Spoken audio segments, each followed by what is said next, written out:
मुख्यमंत्री महोदय उगले कि हम लोग का आंदोलन सत्य था। 72 विधायक से जो समर्थन प्राप्त दस्तावेज था वो माननीय स्पीकर महोदय को सौंपते हुए हम लोग मीडिया में ऐलान किए थे कर रहे हैं कि इसीलिए हम लोग ऐलान के अनुरूप हम लोग धैर्यता और अनुशासन दिखाए। इस सत्र के दौरान हम लोग पूरा कहीं पे कोई हल्ला नहीं, कोई आंदोलन नहीं किए, लेकिन हम लोग का निराशा साबित हुआ। अरे कम से कम जो हस्ताक्षर किए हैं वो विधायक लोग को तो कम से कम आवाज उठाना चाहिए। सभी परीक्षा जो है कि 60-40 हकमार नीति के तहत हो रही है, ये बात स्वीकार किए और हम संकल्प लिए कि अपना बाल नहीं काटने का, कि जब तक 60-40 वापस नहीं होगा।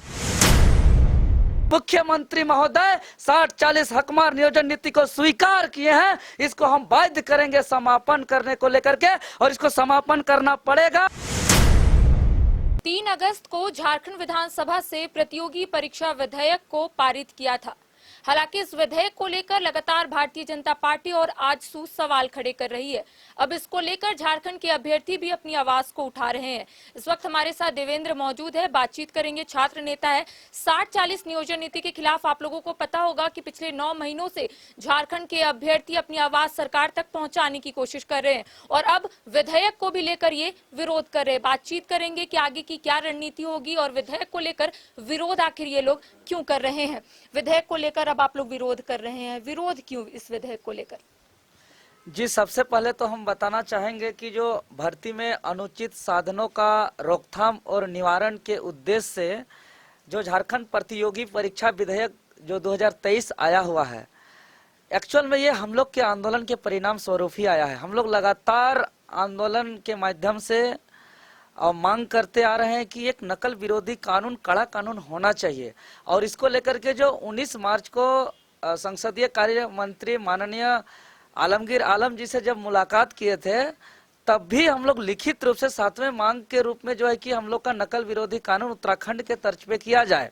चूंकि हम लोग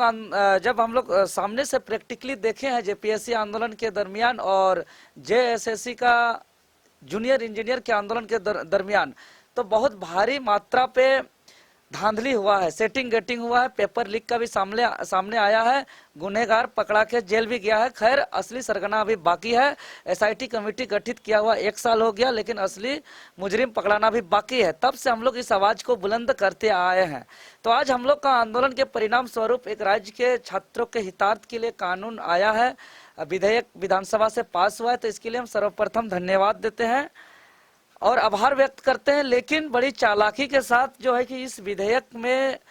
बहुत ही तरीके से एक ऐसा प्रावधान किया गया है इस अधिनियम के माध्यम से कि यहाँ पे छात्रों के आवाज को या कहें या तो फिर जो भी गड़बड़ी करते हैं उन लोग को संरक्षण देने की प्रावधान किया गया है। छात्रों के आवाज को दबाने का प्रावधान किया गया है। मीडिया या कोई संस्था या कोई संगठन आवाज उठाने पर उस पर कार्रवाई का प्रावधान किया गया है, और इस पर कार्रवाई करने के लिए अगर एफआईआर करते हैं तो उस पर जो है कि किसी प्रकार का जांच भी करने का प्रावधान नहीं किया गया। साथ ही साथ अगर किसी को गिरफ्तार करना रहे तो किसी वरीय अधिकारी का अनुमोदन का भी आवश्यकता नहीं है। इसलिए बड़ी चालाकी के साथ हम लोग कुछ सवाल है जो अभी हम तमाम दर्शकों को हम स्पष्ट करना चाहेंगे कि जैसे कि यह 17 पेज का जो विधेयक है, इसको जब हम लोग पूरा टीम बहुत अच्छे से अध्ययन किए लीगल हम लोग का टीम के माध्यम से, तो इसमें हम लोग पाते हैं कि पेज 2 का कंडिका 2 का खंड 2 का 7 में स्पष्ट रूप से उल्लेख है कि कोई भी केंद्र या केंद्र के बाहर कोई पर्यवेक्षीय अधिकारी केंद्र के बाहर या अंदर जो तैनात हैं या उसके मित्र या रिश्तेदारों को किसी भी प्रकार का दबाव, रियायत या सहायता मांगने पर उसको दंडनीय अपराध माना जाएगा। चलिए हम मानते हैं कि जो कर्मचारी है पर्यवेक्षीय कर्मचारी है या ड्यूटी में जो तैनात है उस पर किसी भी प्रकार का कोई सहायता नहीं मांग सकते, रियायत नहीं मांग सकते हैं।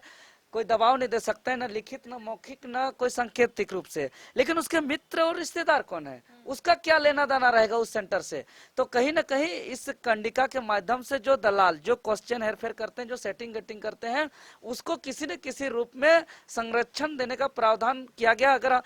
कल का दिन में जैसे हम लोग जूनियर इंजीनियर का पता चला कि सेंटर के बाहर क्वेश्चन लीक किया जा रहा है, तो हम लोग आवाज उठाए, बाकायदे जांच हुआ, एसआईटी कमेटी का गठन हुआ, उसमें भी भारी हम लोग को सामना करना पड़ा दिक्कतों का। कई थाना पे 0 एफआईआर लेने के लिए मना किया गया। कहा जा रहा था कि धनबाद का संबंधित मामला है, बोकारो का संबंधित मामला है, कोडरमा का संबंधित मामला है, वहां जाइए। अंततः हम लोग को बोला गया कि नामकुम में इसका जो है कि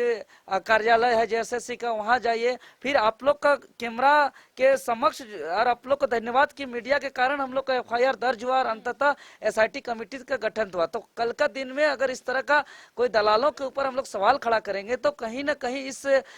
जो पेज नंबर 2 का कंडिका 2 का 7 के तहत उसको संरक्षण इस बात पर मिल सकता है कि अंदर जो तैनात कोई कर्मचारी है उसका किसी न किसी का वो मित्र हो सकता है। उसके आगे हम बात करते हैं तो पेज नंबर 6 का कंडिका 11 का 2 में स्पष्ट रूप से उल्लेख किया गया है कि अगर कोई भी व्यक्ति, संस्था या प्रबंध संस्था या प्रसारित करने वाला संस्था अगर कोई प्रश्न पत्र या उत्तर पत्रों पर कोई सवाल खड़ा करते हैं, अगर मिथ्या झूठ साबित होता है तो उसको दंडनीय अपराध माना जाएगा। अब बताइए, हम मान लिया कि इतिहास के छात्र हैं, हमको अगर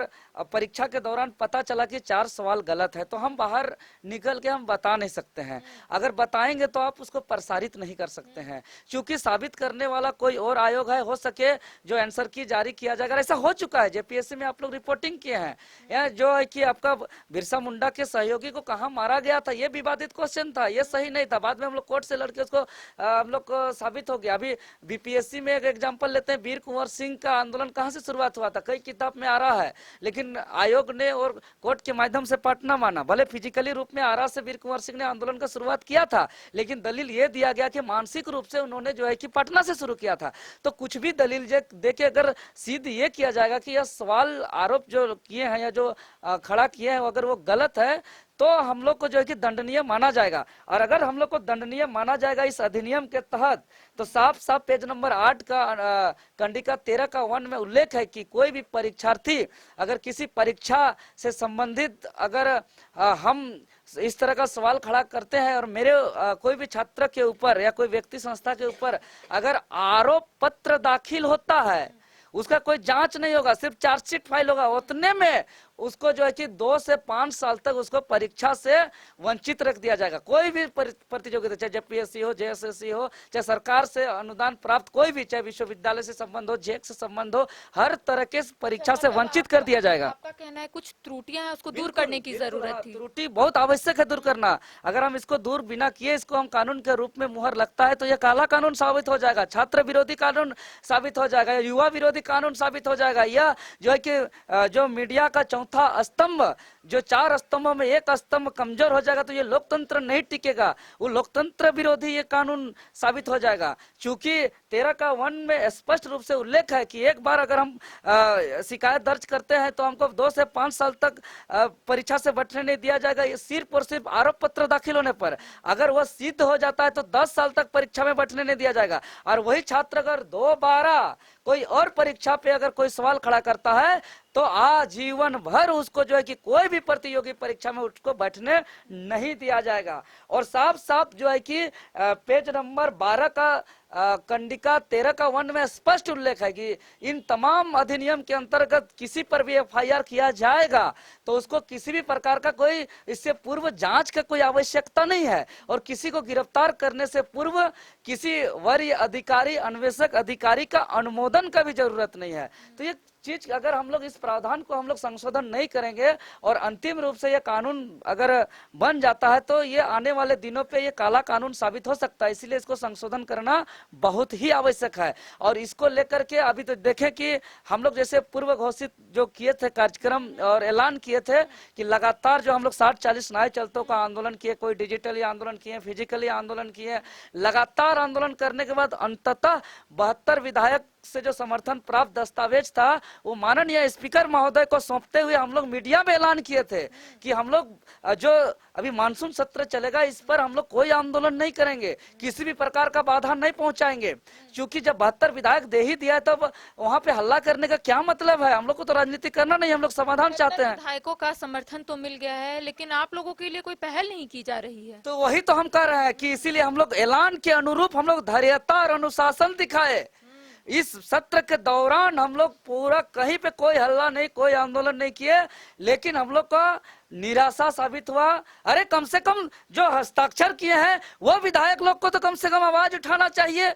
है, और जो है कि अंततः कोई आवाज नहीं उठाए, हम लोग के अनुरूप कोई डिसीजन नहीं हुआ, लेकिन अंततः चलती सदन के दौरान अंतिम दिन समापन भाषण के दौरान अंततः 9 महीना बाद, लाख लाठी चलाने के बाद, लाख FIR करने के बाद, लाख जो है कि हम लोग को टॉर्चर करने के बाद, गिरफ्तार करने, जेल भेजने का धमकी देने के बाद, माओ का खून बहाने के बाद अंततः जो है कि यहाँ के मुख्यमंत्री महोदय उगले कि हम लोग का आंदोलन सत्य था, जायज है, और उन्होंने माना कि जितने भी राज्य में जो है कि प्रतियोगी परीक्षा संचालित किया जा रहा है, चाहे वो शिक्षक बहाली बात करें, CGL की बात करें, PGT की बात करें, उत्पाद सिपाही की बात करें, तमाम जितने भी लैब असिस्टेंट टेक्नीशियन की बात करें, सभी परीक्षा जो है कि 60-40 हकमार नीति के तहत हो रही है, ये बात स्वीकार किए। लेकिन अब हम झारखंड के जनता को विश्वास दिलाना चाहेंगे कि जिस प्रकार दृढ़ संकल्पित हम शुरू से थे, और हम संकल्प लिए कि अपना बाल नहीं काटने का, कि जब तक 60-40 वापस नहीं होगा। आज भरोसा दिलाते हैं आपके चैनल के माध्यम से राज्य के हमारे जनता को कि जिस प्रकार हम लोग शुरू से ठाने हुए हैं, उसी प्रकार अभी तो मुख्यमंत्री महोदय 60-40 हकमार नियोजन नीति को स्वीकार किए हैं, इसको हम बाध्य करेंगे समापन करने को लेकर के, और इसको समापन करना पड़ेगा। और आने वाले दिन पे जो हम लोग का 8 अगस्त को झारखंड आंदोलन के मसीहा निर्मल दादा का पुण्यतिथि के अवसर पर हम लोग पूरे राज्य भर में जो है कि अलग अलग स्वरूप में एक्टिविटी करेंगे, और 5 परगना क्षेत्र जहां जन्मभूमि है निर्मल दादा का, वहां से हम लोग जो है कि 60-40 नए चलतों का आवाज को बुलंद करते हुए खतियानी बाइक रैली निकालेंगे, जो सुबह 10 बजे आपका बारेंडा चौक से होते हुए जाड़िया चौक तक, सोनातू तक आएगा, फिर राह चौक होते हुए हम लोग एक बनता चौक है वहां पे 11 बजे हम लोग मिलेंगे, और वहां से जो है कि हम लोग बुंडू चौक एक सिल्ली जगह है, वहां फिर उधर जोन्हा तरफ से आने वाले पूरे क्रांतिकारी साथी लोग मिलेंगे, और वही सिल्ली पर जो झारखंड मोड़ में एक निर्मल महतो चौक है, वहीं पे तादाद संख्या पे हम लोग जमा होकर के उसमें पूरे अलग अलग जो है कि गाजा बाजा ढोल नगाड़ा छौना तरह तरह का पारंपरिक जो है कि नाच गान के माध्यम से हम लोग मल्यार्पण करते हुए अपने आवाज को बुलंद करेंगे। और 9 अगस्त को जो आदिवासी दिवस है, उस दिन भी आदिवासी दिवस हम लोग धूमधाम से मनाएंगे, और अपने इस बात को जो है कि प्रमुखता से रखने का हम लोग काम करेंगे। अच्छा, आप बोल रहे हैं कि जब तक 60-40 को लेकर कोई पहल नहीं होगी आप बाल नहीं कटवाइएगा? वो तो हम संकल्प ले लिए हैं। इस सरपीला बाल जो गड़ रहा है, जो खुजला रहा है, जो हमको परेशान कर रहा है, इसको हम सबको झेलते हुए हम वादा किए हैं राज्य के जनता के साथ कि जब तक, अभी तो स्वीकार कराने के लिए बाध्य किए हैं मुख्यमंत्री को, अभी तो स्वीकार किए हैं, लेकिन इसको हम समाप्त करा के रहेंगे। अभी स्वीकार कराने में हम लोग सफल हुए हैं, आगे समाप्त कराने में हम लोग सफल होंगे। तो देखिए, आपने सुना कि प्रतियोगी परीक्षा विधेयक को लेकर विरोध अब शुरू हो गया। इनका कहना है कि उस विधेयक में कई त्रुटियां हैं, जिसको लेकर राज्य सरकार को कोई पहल करने की जरूरत है, संशोधन करने की जरूरत है। साथ ही साथ अगर बात करेंगे 60-40 नियोजन नीति को लेकर, तो इनका स्पष्ट रूप से कहना है कि पिछले 9 महीनों से हम लोग आंदोलन कर रहे हैं, अब एक रणनीति के तहत अब आने वाले समय में आंदोलन करेंगे। फिलहाल मुझे दे इजाजत, सहयोगी कौशल के साथ करिश्मा सिन्हा, न्यूज 22 को Ranchi. Complete solution institute for bright future IIT JEE NEET की तैयारी के लिए फाउंडेशन प्रोग्राम, क्लास 8 से 12 तक की तैयारी, NTSC, ओलंपियाड्स, KVPY एंड बोर्ड एग्जाम्स। टेंशन नहीं लो, CSI आओ। Complete solution institute near DPS school behind carnival banquet hall, डिपडी bypass road, Ranchi. Amity University का पटना और रांची कैंपस पिछले कई सालों से लगातार शिक्षा के क्षेत्र में अनमैच्ड एक्सीलेंस प्रदान कर रही है। यूनिवर्सिटी रिसर्च एंड इनोवेशन की कल्चर को बढ़ावा देती है। यही कारण है कि यहाँ के शिक्षकों और छात्रों ने मिलकर अब तक 700 से ज्यादा रिसर्च पेपर और 30 से ज्यादा पेटेंट फाइल किए हैं। यही नहीं, यहाँ के फैकल्टीज और स्टूडेंट ने 50 से अधिक किताबें पब्लिश की हैं। यूनिवर्सिटी के दोनों ही कैंपस में स्टूडेंट को कॉर्पोरेट प्लेसमेंट प्रोसेस को क्रैक करने के लिए ट्रेनिंग दी जाती है और इसलिए एमिटी यूनिवर्सिटी अपनी स्थापना से ही देश विदेश के कई जानी मानी मल्टीनेशनल कंपनीज जैसे Amazon, Accenture, JP Morgan, GPT, TCS, Wipro, ITC, federal bank, Hindustan Unilever जैसे 180 रेप्यूटेड कंपनीज के लिए रिक्रूटमेंट की प्रेफर्ड चॉइस बन गई है। यही वजह है कि आयुष कुमार को जेपीटी कंपनी लिमिटेड में 24 लाख, जान निसार अख्तर को अमेजॉन से 30 लाख और देव नरूला को ह्यूमन होल्डिंग कंपनी लिमिटेड में 44.5 लाख का पैकेज मिला। वहीं सुमन गुप्ता को पैलो ऑल्टो में मिले 47 लाख के हाईएस्ट पैकेज से यूनिवर्सिटी ने बिहार और झारखंड में एक नया रिकॉर्ड कायम किया है।